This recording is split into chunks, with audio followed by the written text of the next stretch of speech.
energy saving, consistent temperature. So mamaya papakita ko lahat sa inyo kung paano. And then, yung refrigerator mo na yan, kagaya sabi ko kanina, yung TV, meron siyang 7-shield protection. Of course, meron din tong 7-shield protection. Ito ano natin, mga FTS series natin, NGTEC inverter natin. So, isa-isahin natin yung series na yan.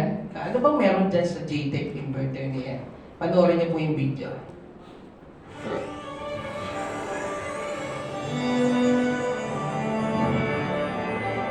Introducing Sharp 7 Shields for your refrigerator. Worried about the bumpy ride of your Sharp refrigerator during delivery? What happened if it drops? Don't worry. Sharp refrigerator are tested to withstand the vibration and able to endure the simulation of shakiness successfully.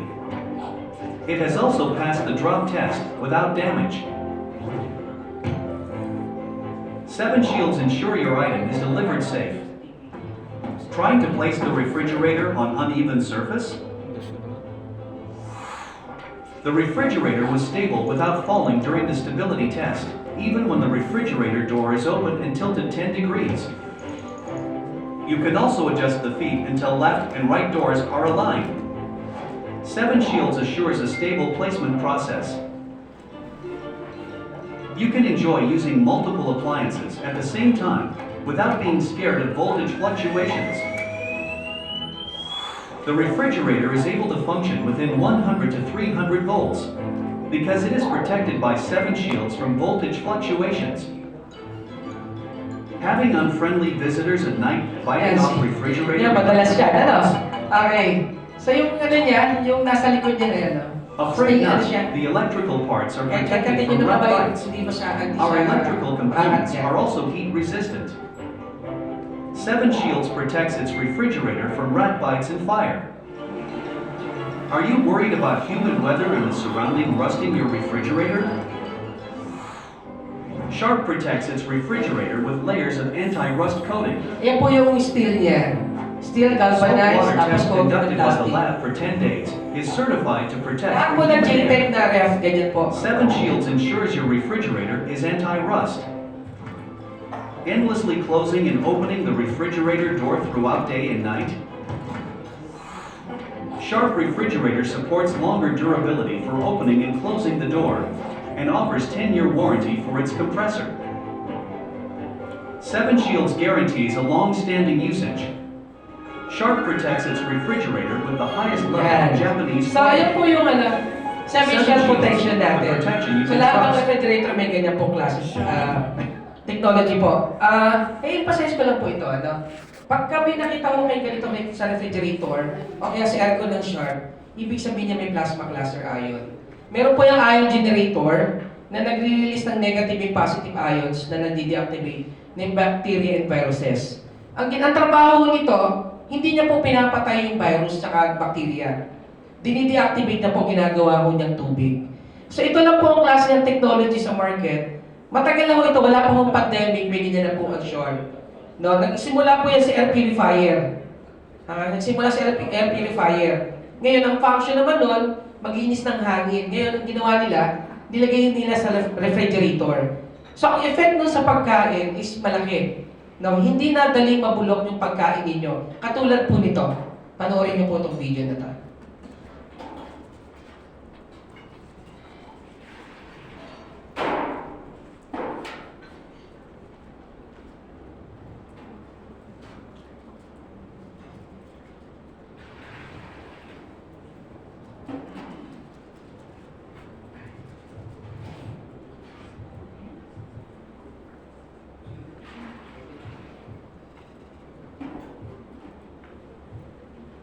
Wala.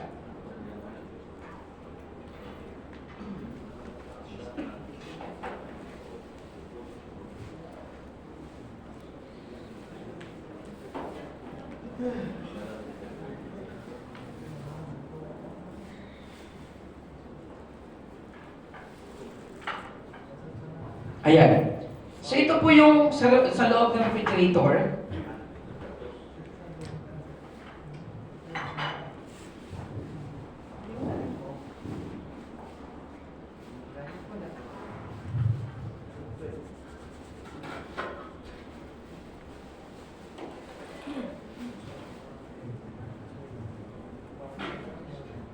So imagine niyo, ito po yung ion generator.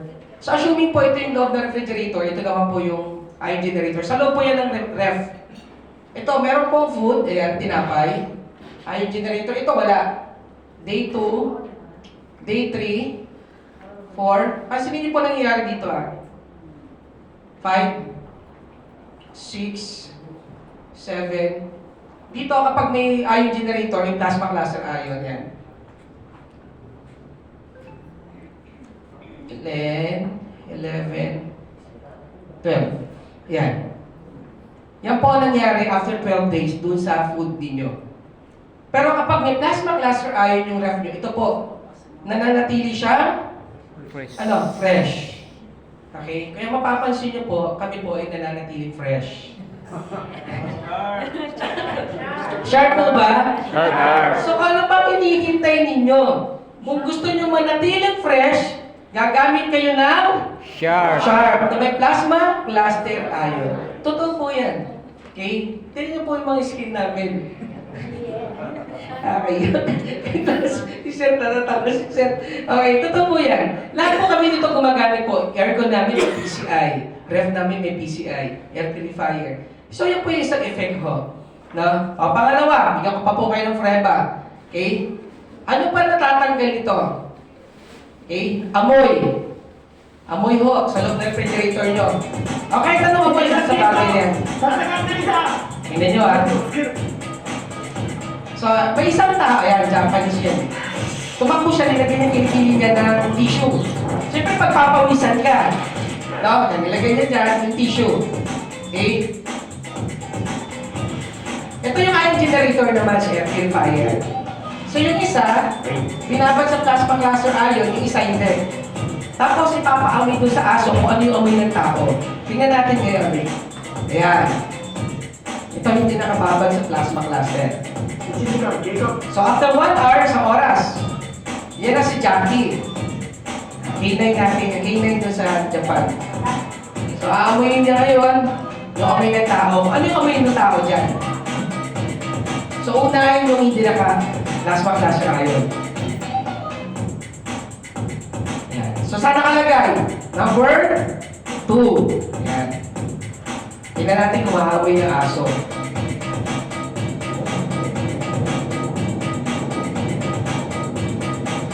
Yan na si Jackie. Kasi papaamoy niya sa aso. Amoy niya ngayon. Okay. Anis. Nahulaan niya. No. Ngayon tingnan natin ngayon kung kaya niyong hulaan yung babad sa plasma cluster ion.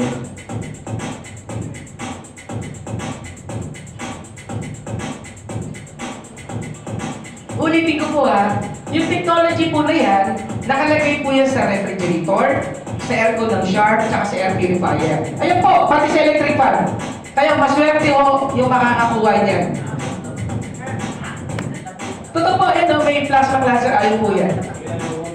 Yung ginagawa mo na yan, matatanggal niya sa bahay ninyo. Yan, tignan natin ngayon kung kaya yung amoyin yun.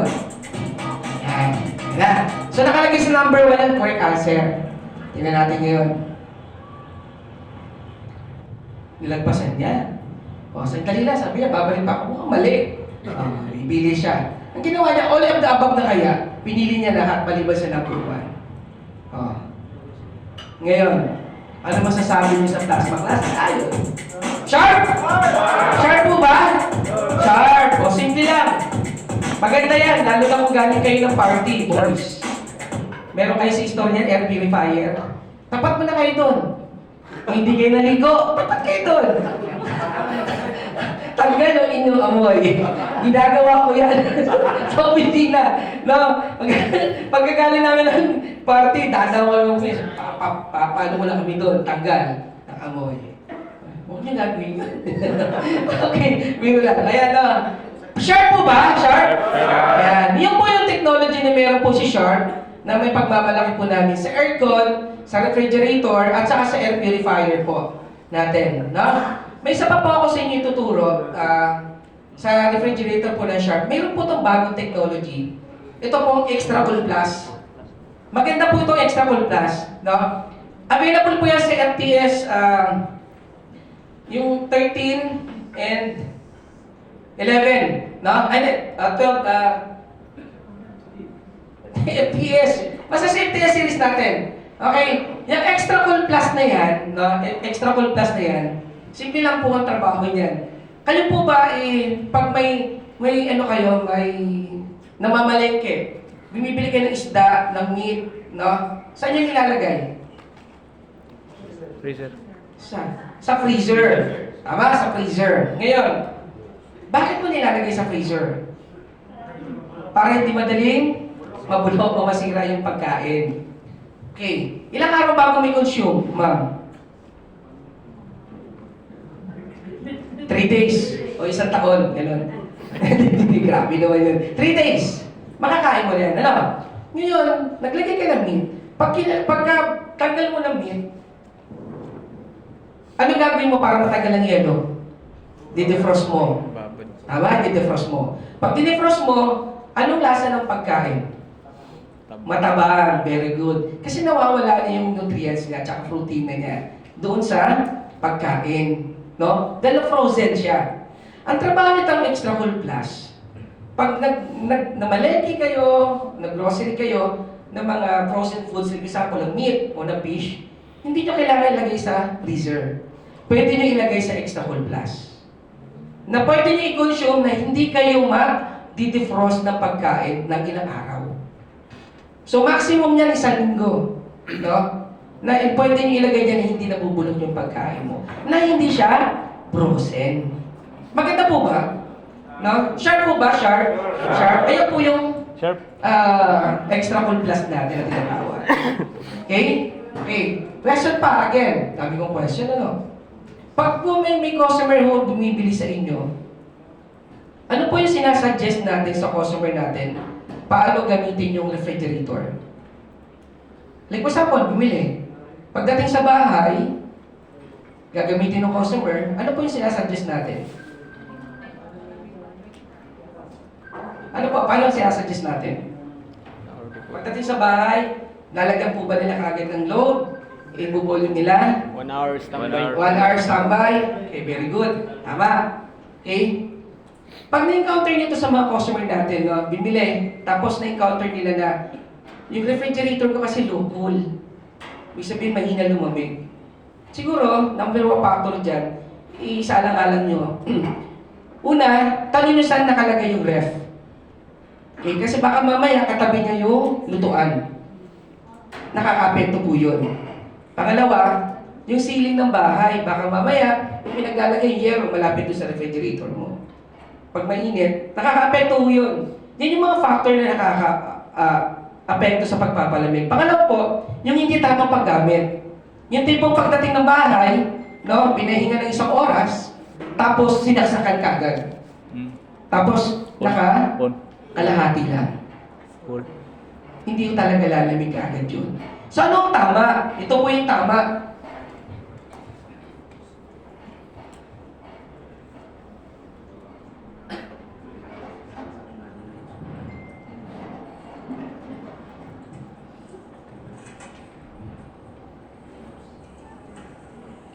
Yan. Bago gamitin, wag mo na kagad sasaksak pagdating ng bahay. So ilang oras? Nakasaksak, hindi nakasaksak. Una, tingnan niyo yung proper ventilation niya. Yung paglalagyan. Kailangan may tamang singawan. Kasi nakaka-apekto rin po yung sa pagpapalamig. Pinapauwi ka na. Sabihin mo, mamaya na, trabaho pa tayo. Ayan, okay. At least, ilang oras? Ilang oras? 5 hours. Pero mas maganda yan kung kinabukasan na. Perfect po yun. No? Mas maganda yung kung kinabukasan nyo na mas maganda kung kinabukasan nyo na saksak. Kasi para makapag-settle down yung langis. Yun po yung pinaka-sakto doon. Kinabukasan na. Okay? Yan. Ngayon, doon sa taas, may makikita po kayong Temperature control. dito sa freezer, may makikita kayo ito. Ito po yung, ang function po nito, siya po yung magbabalanse ng pag-distribute ng lamig. So kung nasa taas po, ito po, nilagay nyo sa dulo, ibig sabihin po niyan, naka-maximum ang freezer. Tapos naka-minimum ang refrigerator niya, yung bread section. Pag nakalagay po yan sa dulo. Ngayon, pag nilagay nyo naman po ito sa baba, naka-minimum yung freezer, naka-maximum ang refrigerator. Naiintindihan po? Ulitin ko. Pag ito po, nilagay nyo dito, ano naka-maximum? Freezer. Freezer. Tapos yung sa baba, Minimum. naka-minimum. Pag nilagay nyo naman dito, ano naka-maximum? Color. Sa baba, sa freezer, naka-minimum. So saan dapat siya ilalagay? Sa gitna. Sa gitna niya dapat siya ilalagay. No, para balanse. Nilamig. Maliban na lang, sa mga niloload niyo, like for example, may gusto kayong palamigin kagad, pwede niyo taasan ng konti. No? Tapos wala naman kayo nakalagay sa baba. Pero pinaka-suggest mo yan is naka-gitna lang siya. Okay? Tuloy natin.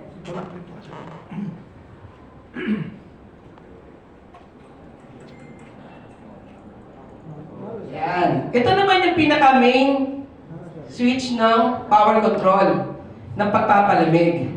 Sa unang gamit, remember po ito, no? Sa unang gamit, dapat po naka-maximum siya. Maximum. Maximum, at least, maximum niya 3 hours. Naka-maximum na wala laman. Huwag niyo papalagyan ng laman. Okay, 2 to 3 hours. Huwag niyo papalagyan ng laman. Hayaan niyo walang laman. Okay? Bakit kailangan walang laman? Para makahunat. Sino yung narinig ko dito? Okay, very good. Palampakan naman natin si Sir. Palampakan natin si Sir para po sa inyo, Sir. Okay? Ayan. Ay, sa'yo ka muna. Okay. Okay. Yan. Para mo, tama si Sir, para mabilis lumamig. Kasi ganito po yan. Kapag nag-load kayo doon na walang lamig, nahihirapan po yung ref ninyo. Matagal ho niya yan palamigin. Pero kung may lamig na, nilalagay mo, hindi mahihirapan yung motor nyo. Bakit? Kasi meron na siyang Pundo. naka-store na lamig. Okay, yun po yung dahilan. So yun, after 3 hours, saka nyo na siya lagyan ng load. Maganda po ang magiging effect nun sa pagpapalamig ninyo. No? Another na naman ang problem ng customer nyo. Ang tagal! Gumawa ng yelo, yung no frost. Patagal. Okay? Ilang oras? Bago maggawa ng ice.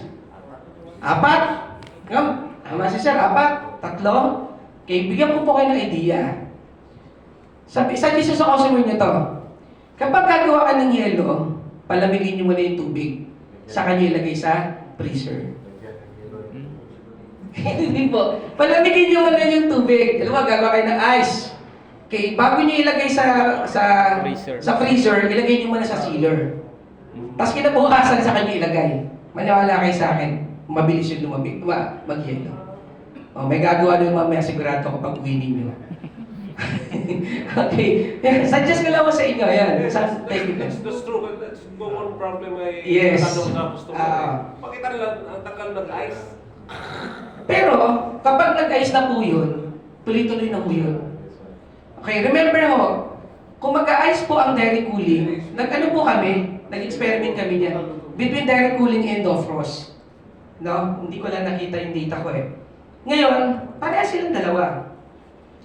Nung pinalamig namin, kinabukasan, tinignan namin yung yelo.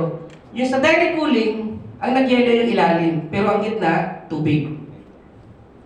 Ang no frost, okay, kinuha namin yelo, pantay ang yelo. Ngayon, sino mas maganda mag-build ng yelo? No frost. No frost. Why?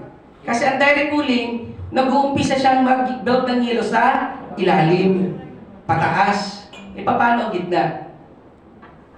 Ang no frost, okay, hindi siya nagsisimula sa ilalim, equal, kasi hangin. Tandaan yan. No? Sir, yung no frost yun po ba, pwede po ba pang business yan? Yes! Pwede po bang business yan? No? Bakit? Ako mo, business kami, small business. Cake. No? Cake. Before, yung direct cooling ginagamit ko, nasisiraan ako ng cake. At pag nag-yelo, hindi na lasang cake yung cake, lasang yelo na. Totoo, tama po ba? Maglagay kayo sa dairy cooling ng ice cream. Kinabukasan, anong lasa? Ha? Ice na. Okay, subukan nyo maglagay sa no frost ng ice cream. Kinabukasan ano? Ice Cake na. Sharp. Hindi. Ice cream pa rin, syempre. Mayroon yung cake na. Okay, bigyan ko na idea, no? Ito po yun.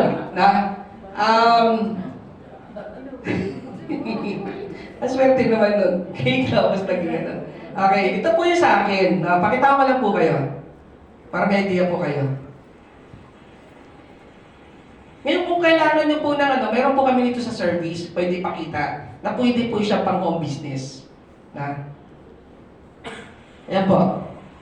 Pakipating up ng ilaw. Yan. Refrigerator po yan sa bahay. Sa akin po, ayan no? Kita nyo uusok. Diba? Uusok ko. Yan. Kukuha tayo ng isa. Pag kinain mo yung ano na yan, cake na yan, pag kinain mo, ice cream na yan. Totoo niya, parang ice cream. Ganun kasarap. Dream cake, cheesecake. Yan. Ano yan? No-bake po na cake yan. Ang top po niya is 280. Pagka maramihan po, bigyan ko po kayo ng plus 1. Nagbenta. Ayan po, wala na yan. Okay, pakipusta po ng ilaw. Ayan, so sino po ang gusto? Open pa po ako. Okay, nakakaabot na ng bakulod dyan eh. Nakaabot na, nagdala ko na 5 piraso. Pagdating dito, lusaw. Okay, yan po. Ayan po yung patunay na pwede po yan.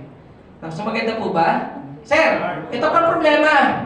Madalas sa inyo, okay, natatakot gumamit ng dairy cooling. I mean ng no frost. Kasi yung tempered glass. Yung glass, no? Tama po ba, no? Naku, mabagsakan lang yan ng bote. Buwasak yan. Hindi nyo ba alam na mas matibay yung tempered glass kaysa dun sa wire shelves? Ang capacity po ng wire shelves, 50 to 60 kilograms lang po. Kaya kapag nilagay nyo yun, lulundo yun. Pero ang tempered glass, 100 kilograms. Yes, bigyan ko kayo patunay. Isang tao pinasok namin sa loob ng refrigerator. Hindi namin pinatay, syempre. Bakit patay ng ilaw, sir? Tawa si sir eh. Ito, isang tao nilagay namin sa refrigerator. Pinaupo namin sa tempered glass. No, itong babae na to. Kaya sinubukan namin kung talagang matibay. Dito napatunayan namin talagang matibay. Panoorin niyo po. Literal po na pinasok namin yung tao sa loob ng ref. Ayan o. Wala po kami sa ilalim ha. Open yung ilalim. Ayan o. O, tuwa-tuwa pa siya. Sarado na. Diba? Kasirado. Sharp! Sharp! Sharp! O, yan. O, ngayon yung sabihin, matibay, hindi matibay yung tempered glass o matibay. Di ba? 100 kilograms. Pero kinabahan siya. Kasi kung nabasa yung babayaran yan. Pero hindi nabasa niya yan. Matibay talaga yan.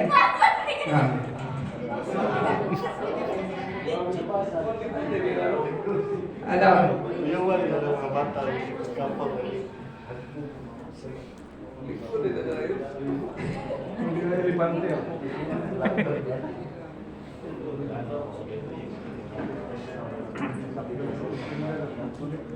Hello.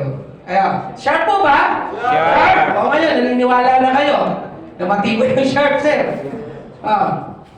Ngayon, sir, ganito gawin nyo. Okay, ititell ko kayo.